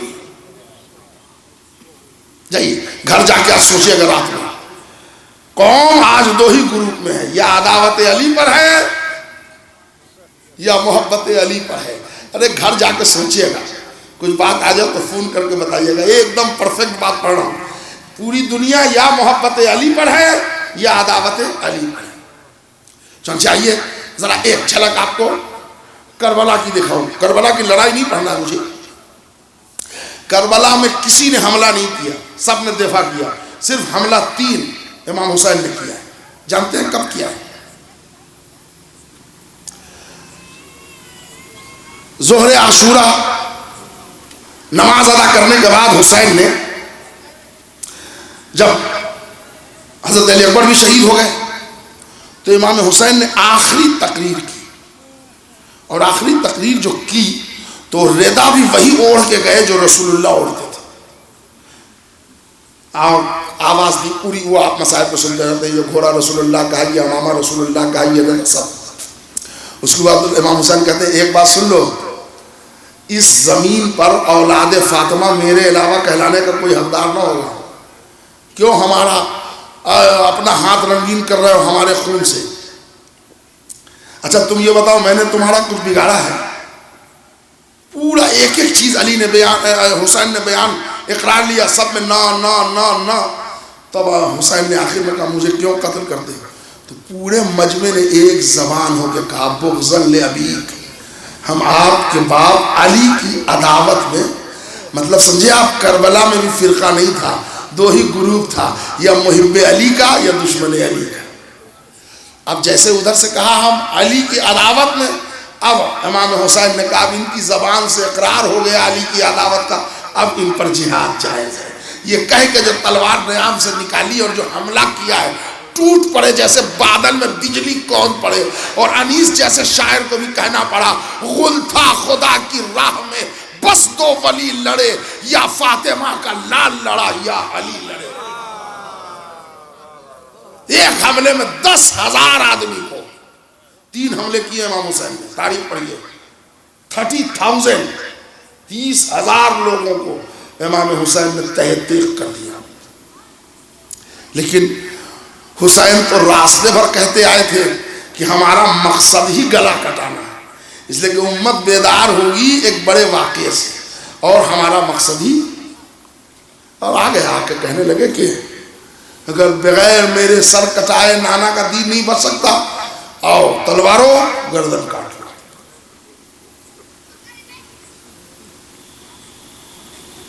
دیکھیے بہادر جب میدان میں جاتے ہیں تو لڑتے ہیں، زخمی ہوتے ہیں، مرتے بھی ہیں بچتے بھی ہیں، جو مر جاتا ہے وہ شہید ہوتا ہے، جو بچ جاتا ہے وہ غازی ہوتا ہے۔ کربلا میں جو ہوا، ایک لائن سنی، وہ حسین کے سر پر کاٹنا، سر کاٹنا ظلم ہے، اکبر کے کلیجے پر نیزہ مارنا ظلم ہے، عباس کے بازو کاٹنا ظلم ہے، مگر حسین کے جنازے پر گھوڑے دوڑانا یہ بے غیرتی ہے۔ زینب ام کلثوم کے ہاتھوں میں رسی باندھ دینا یہ ظلم ہے، چھوٹے چھوٹے بچوں کو اسیر کر لینا یہ بے غیرتی ہے، یہ ظلم نہیں ہے۔ یعنی امت کس بے غیرتی پر آ گئی تھی کہ آل رسول، نواسی رسول، ڈائریکٹ فاطمہ کی بیٹی، ان کے ہاتھ میں رسی۔ ہاں آزاداران مظلوم کربلا،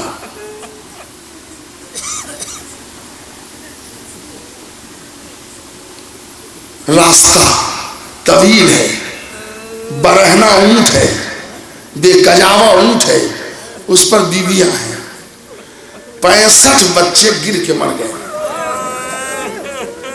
ان ماں سے پوچھئے، اچھا وہ عورتیں اونٹ پر بچے کو سنبھالتی کیسے؟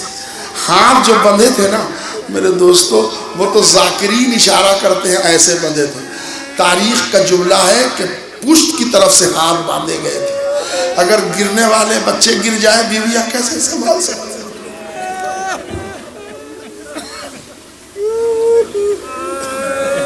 ممکن نہیں تھا۔ ایک مرد علی ابن الحسین سن 24 سال کا، کمر میں لنگر، گلے میں توق، پاؤں میں بیڑی، ہاتھوں میں ہتکڑی، بیمار ہے، یہ ذہن میں رہے، 3 دن کا بھوکا پیاسا، اور جو توق امام سجاد کے گلے میں ڈالا گیا تھا اس میں 2-2 انچ سے بڑے کانٹے تھے کہ وزن پڑنے سے لوہے کا دھیرے دھیرے دھیرے دھیرے وہ کانٹا پورا گوشت میں اتر گیا تھا۔ ایک منظر سنیے، مجلس تمام کر دوں۔ اسی عالم میں میرا چوتھا امام جا رہا ہے۔ جب شام پہنچے ہیں تو وہاں رسول اللہ کے ایک صحابی ہیں جناب سہل ابن سعد سعدی، بڑے برگزیدہ صحابی ہیں، محب اہل بیت صحابی ہیں۔ اور امام حسین نے جو عصر کے وقت 3 صحابہ کا نام لیا ہے، حذیفہ یمانی کا، اور اس میں جابر کا، اور اس میں ایک نام سہیل کا بھی لیا تھا امام حسین علیہ السلام نے۔ اب سمجھ لیں کتنے بڑے صحابی ہیں کہ عصر کے خطبے میں امام حسین نے نام لیا۔ وہ یمن میں تھے، ان کا محضر شہادت میں ان کا نام نہیں تھا۔ وہ داخل دمشق ہوئے تو کیا دیکھا کہ پورے مکان سجے ہیں، لال لال کپڑے بندھے ہیں، پیلے کپڑے، ہرے کپڑے، پوری سڑکیں صاف ہیں، جھنڈی پٹاخے لگے ہیں، لال پیلے ہرے کپڑے لوگ پہنے ہیں، مکان کے چھت پر عورتیں بیٹھی ہیں، لگن میں کوئی چیز لیے بھی بیٹھی ہوئی ہیں۔ تو سہیل نے پوچھا شام کے کسی لوگوں سے کہ بھائیو تم لوگوں کی کوئی عید ہے کیا آج؟ انہوں نے کہا نہیں عید نہیں ہے، ہمارا خلیفہ یزید فتح ہوا ہے اور ان کے اہل حرم کو اسیر بنا کے لایا جا رہا ہے، ہم لوگ تماشا دیکھنے آئے ہیں۔ سہل ابن سعد سعدی نے لعنت پڑھی، لا حول ولا قوت الا باللہ، ارے کسی کی رسوائی کا کہیں تماشا دیکھا جاتا ہے، ہم تو نہیں دیکھیں گے، یہ کہہ کے سہل آگے بڑھ گئے۔ ادھر سے قافلہ آ رہا تھا، ادھر سے آگے بڑھ گئے۔ حضرات میں مسائب ذرا سا کل کمی رہ گئی تھی، آج کمی نہیں کروں گا، چاہے 5 منٹ زیادہ مجلس ہو جائے۔ سنیں آپ، سہل ادھر بڑھے کہ میں تماشا نہیں دیکھوں گا، مگر ادھر سے مجمع کا ایک ریلا تھا جسے دھکا دے دیا، سہل پھر وہاں آ گئے۔ اب ادھر سے قافلہ آ رہا ہے، ادھر سے مجمع، کیا کرے سہل؟ بیچ میں گھر کے رہ گئے کہ اسی بیچ میں جھن جھن کی آواز آنے لگی۔ تو ادھر ادھر سر اٹھا کے دیکھا تو کیا دیکھا، مکان کے چھت پر جو لگن لے کے بیٹھی ہوئی تھی عورتیں، اس میں کوئی کھانے پینے کے سامان نہیں تھے، شیشے کے چھوٹے چھوٹے ٹکڑے تھے، وہ پھینکے جا رہے تھے قیدیوں پر، اور ہمارا چوتھا امام پیدل چلایا جا رہا تھا۔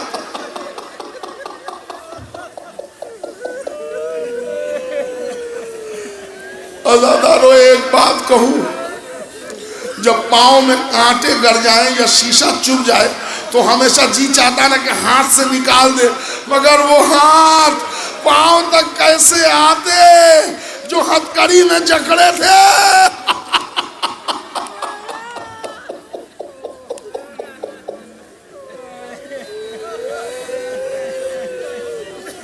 بس توق کا ایک منظر سن لیجئے، مجلس تمام،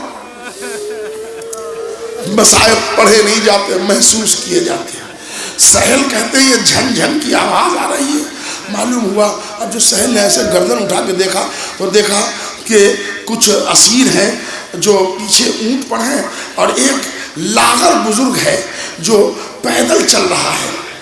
اور اب جو دیکھا قریب سے تو دیکھا کہ خالی شیشے کے ٹکڑے نہیں ہیں، لگن پر عورتوں نے آگ کے بڑے بڑے ٹکڑے بھی رکھے تھے، وہ بھی پھینکنا شروع کیا۔ اب جب آگ پر پاؤں پڑتا تھا تو میرا مولا سجاد دل سے ایک آہ نکال کے کہتا تھا واہ محمد۔ سامنے کی عورتوں نے زینب کے چہرے پر پتھر مارا، زینب نے شور مچایا واہ علیہ۔ سہل نے پکڑا ایک شامی کو، تم لوگ تو کہہ رہے تھے کہ خلیفہ وقت کے خلاف ایک باغی نے بغاوت کی ہے، یہ تو اللہ کا نام لے رہے ہیں، رسول کا نام لے رہے ہیں، میرے مولا علی کا نام لے رہے ہیں، بتاؤ یہ کون ہے؟ کہ وہ جو پیدل چل رہا ہے نا شولے پر، وہی بتائے گا، ہم نہیں بتا سکتے۔ سہل مجمع کو چیرتے چیرتے آ گیا، مجمع کی وجہ سے قافلہ، ارے بھائی میں کیا بتاؤں آپ کو، قافلہ بہت دیر کے بعد 2 قدم بڑھتا تھا، اتنا مجمع تھا، اور اس میں علی کی بیٹی بڑے ناصر غیرت بنی ہاشم سے گڑی جاتی تھی، محمد کی نواسی، علی کی بیٹی، فاطمہ کی بیٹی، کیا اعزاز کیا رتبہ، دربار میں جانا ہے سر پہ چادر نہیں ہے۔ بس اب مجھ سے نہیں پڑھا جاتا، آخری دقیقے مجلس تمام۔ سہل مجمع کو چیرتے ہوئے آ گئے، سید سجاد کھڑے تھے ایک جگہ، پاؤں سے جتنا ہٹا سکتے تھے آگ کے شعلے کو ہٹایا، کھڑے تھے۔ تو آن کے سہل نے پوچھا ما اسم کا شیخ، تمہارا نام کیا ہے؟ بڑی ہی جسم کی طاقت سمیٹ کے بیمار کربلا نے توق جو گلے میں تھا، جس کے کانٹے نے ہڈیوں میں جگہ لے لی تھی، اس سے سر کو اٹھایا، آواز دی چچا سہل، آپ نے نہیں پہچانا؟ اب اتنا سننا تھا کہ سہل تڑپ گئے، شہزادے آپ میرا نام لے رہے ہیں؟ میں نے تو واقعی آپ کو نہیں پہچانا۔ چچا آپ نے مجھے گود میں کھلایا۔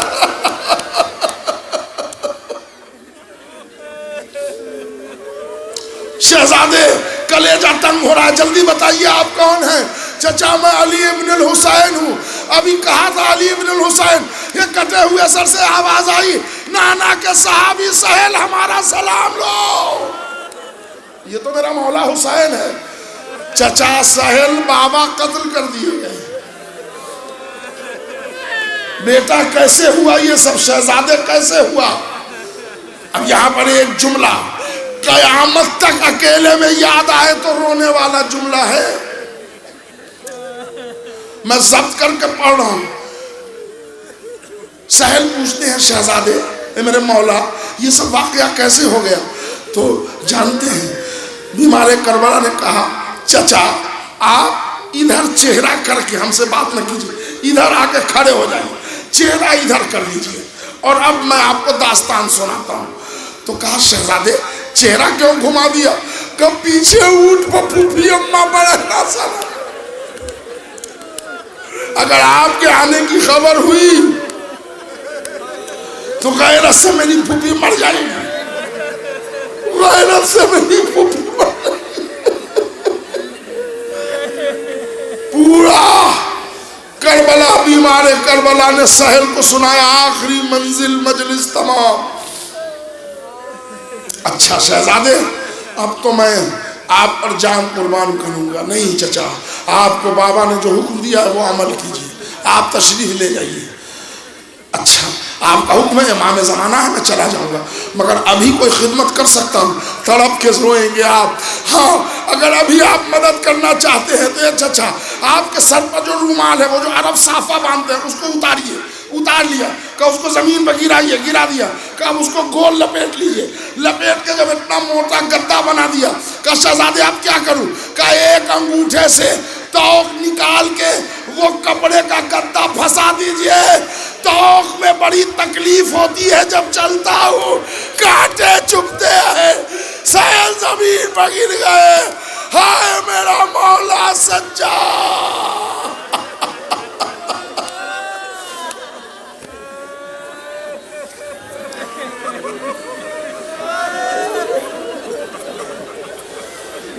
سيعلم الذين ظلموا أي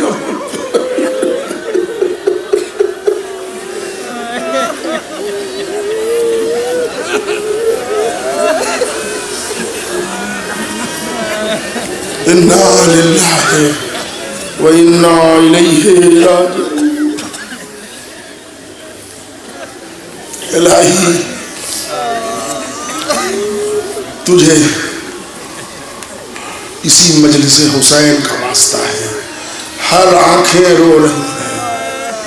اے میرے اللہ تجھے بی بی فاطمہ کا واسطہ، ان رونے والوں کے لیے اسی آنسو کو ذریعہ نجات قرار دے۔ میرے معبود ان آنسوؤں سے تو راضی ہو جا، ان آنسوؤں سے بی بی فاطمہ راضی ہو جائیں، ان آنسوؤں سے ہمارے زمانے کا امام راضی ہو جائے۔ میرے معبود جو بیمار ہیں انہیں شفا عطا فرما، جو پریشان حال ہے ان کے پریشانی کو دور فرما۔ اے میرے اللہ جہاں جہاں مومنین ہیں ان کی جان مال عزت اور آبرو کی حفاظت فرما۔ اے میرے اللہ اس پڑوسی ملک میں طالبان شیعان علی پر ظلم و جور کی سورشیں بڑھا رہا ہے، پروردگارہ اس کو نیست و نابود فرما۔ اے میرے اللہ جہاں جہاں بھی محبان اہل بیت پر مظالم ہو رہے ہیں ان ظالمین کو نیست و نابود فرما، محبان اہل بیت کی حفاظت فرما۔ میرے معبود پرچم اسلام کو سربلندی عطا فرما، پرچم کفر کو سرنگو کر دے۔ اے میرے اللہ اسلام کے خلاف جتنی تنظیمیں بن رہی ہیں ان کو صفحہ ہستی سے مٹا دے۔ اے میرے اللہ جنت البقیع کے تعمیر کے اسباب فراہم فرما۔ پاک پروردگارہ آخری دعا فرزند زہرا وارث کربلا منتقیم خون حسین حضرت ولی عصر امام زمانہ کے ظہور میں تاجیل عطا فرما، ہم سب کو امام کے آوان اور انصار و شمار فرما۔ ربنا تقبل منا انک انت السمیع العلیم۔ آپ حضرات سے گزارش ہے سورہ فاتحہ کی تلاوت فرما کر اللہم صلی علی محمد وعلی محمد، اللہم صلی علی محمد وعلی محمد، صلی علی محمد وعلی محمد۔ بسم اللہ الرحمن الرحیم، الحمدللہ رب العالمین، الرحمن الرحیم، مالک یوم الدین، ایاک نعبد و ایاک نستعین، اهدنا الصراط المستقیم غیر المغضوب علیہم ولا الضالین۔ بسم اللہ الرحمن الرحیم، قل هو اللہ احد اللہ الصمد لم یلد ولم یولد ولم یکن له کفوا احد۔ بسم اللہ الرحمن الرحیم، قل هو اللہ احد اللہ الصمد لم یلد ولم یولد ولم یکن له کفوا احد۔ بسم اللہ الرحمن الرحیم، قل هو اللہ احد اللہ الصمد لم یلد ولم یولد ولم یکن له کفوا احد۔ اللہم صل علی محمد وعلی محمد، اللہم صل علی محمد وعلی محمد، اللہم صل علی محمد وعلی محمد۔ یا اللہ جو فاتحہ پڑھا 5 رکعات چڑھا رسول علیہ السلام کی صحبت فعل میں اس فاتحہ کا ثواب امداد حسین، نرجس خاتون، منیر حسن، کبرا بانو، علمدار حسین، شفیق حسین ابن رفیق حسین، زکیہ خاتون بنت فضل عباس، سکینہ بانو، احمد علی اور جمیع مومنین کی ارواح کو ساتھ